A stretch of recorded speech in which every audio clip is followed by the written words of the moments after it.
O Comitê Gestor da Câmara de Comércio Exterior aprovou nesta segunda-feira a redução a zero do imposto de importação de 3 tipos de arroz. O objetivo, de acordo com o governo, é evitar problemas de oferta e abastecimento do produto após as enchentes no Rio Grande do Sul, já que o estado é responsável por 70% da produção nacional. A tarifa zerada passa a valer a partir da edição da decisão do Diário Oficial, publicada hoje, e vai vigorar até o dia 31 de dezembro. O leilão para a compra de 104 mil toneladas de arroz, previsto para acontecer nesta terça-feira, foi oficialmente suspenso pela Companhia Nacional de Abastecimento, a Conab. Isso porque os preços de referência não foram divulgados dentro do prazo legal. E o arroz do Mercosul, do qual já provém a maior parte do produto internalizado pela indústria brasileira, já era livre do imposto de importação. Entretanto, para o cereal de países de fora do bloco, era aplicada a tarifa externa comum de 9% para o arroz não parboilizado, com casca ou descascado, e de 10,8% sobre o arroz beneficiado polido ou brunido. Para entender um pouco mais sobre os reflexos da importação com taxa zero para o setor, eu vou conversar agora com a Andressa Silva, que é diretora executiva da Associação Brasileira da Indústria do Arroz, a Abiarroz. Obrigada aqui por participar do Mercado e Companhia. Boa tarde, Priscila. Boa tarde aos ouvintes. É um prazer poder participar do programa.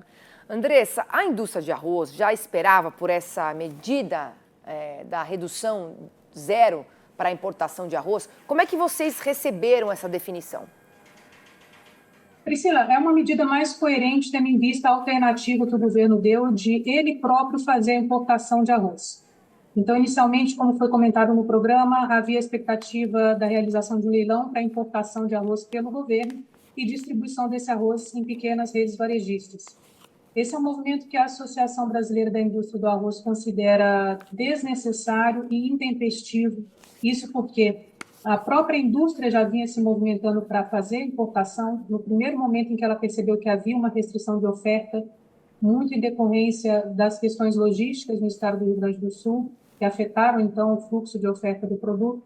Então, a indústria se movimentou nesse sentido de fazer a importação e, como vocês bem disseram, a importação já é corrente entre os parceiros do Mercosul. Os excedentes de arroz produzidos pelo Mercosul acabam sendo carreados pelo Brasil em função da questão de imposto, que, como vocês comentaram, também é isento, e também pela proximidade logística. Então, para além da importação corrente que já é feita, a indústria se antecipou e realizou a importação da Tailândia para assegurar a oferta nesse primeiro momento de incertezas no mercado, de incertezas com relação às perdas que se havia na lavoura, em armazéns. Então, o anúncio do governo vem num momento desnecessário. Além disso, fez com que mais um agente comprador no mercado externo fizesse com que elevasse as cotações do arroz. Por isso, as cotações do Mercosul estão tão elevadas, em função desse anúncio do governo. Então, é uma medida, de todos os pontos de vista, equivocada, e que a associação comemora o fato do leilão ter sido suspenso, reforçando que seria mais interessante que ele fosse cancelado. Tá certo. Então, esse anúncio, né, ele vai impactar muito o mercado interno, na opinião de vocês? Você acha que o arroz nacional ele vai se manter competitivo frente a essas importações? Nesses dois cenários, com relação ao cenário da importação pelo governo, certamente não, porque a ideia seria subsidiar o arroz que seria importado para fazer com que ele chegasse até R$ 4,00 o quilo na ponta, no mercado, no varejo. E a indústria não tem condições de concorrer com esse valor subsidiado. Então, isso comprometeria fatalmente aquelas indústrias que fornecem para esses pequenos mercados. E com relação à importação do arroz pela Tailândia, a indústria do arroz ela já tem a consciência de mercado em relação à necessidade de volumes suficientes para suprir a necessidade do mercado, sem a possibilidade de inundar o mercado de arroz e assim definir preços, porque a depressão de preços não interessa nem para a produção, nem para a indústria. Então, seria um movimento de que seria trazido somente a quantidade suficiente para garantir a oferta e a estabilidade de preços. Como foi comentado, 60 mil toneladas já vieram da Tailândia, já estão a caminho, da Tailândia, e nós não acreditamos que seja necessária uma importação de volume superior a isso. Mas somente o anúncio da medida da retirada da PEC já favorece uma estabilidade de preços e um fluxo melhor de oferta.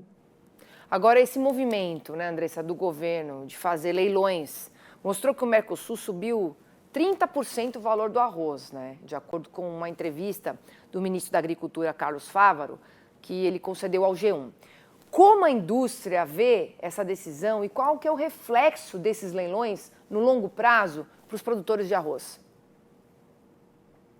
O reflexo é, primeiro, que é uma medida onerosa por parte do governo, o dinheiro que sai dos cofres públicos sem que haja a necessidade dessa importação, uma vez que existe arroz no mercado.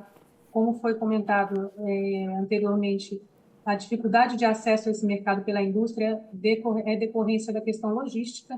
Então, existe o produto no mercado, foi bem colocado no agroexporte, que a safra estimada para agora, esse ano de 2024, é de cerca de 10 milhões de toneladas. Então, é suficiente para abastecer o mercado normalmente. Não tem necessidade de importação por parte do governo. É uma medida onerosa, uma medida que pode fazer, sim, com que haja uma importação superior à necessidade e isso venha a desestimular o produtor para o plantio da próxima safra.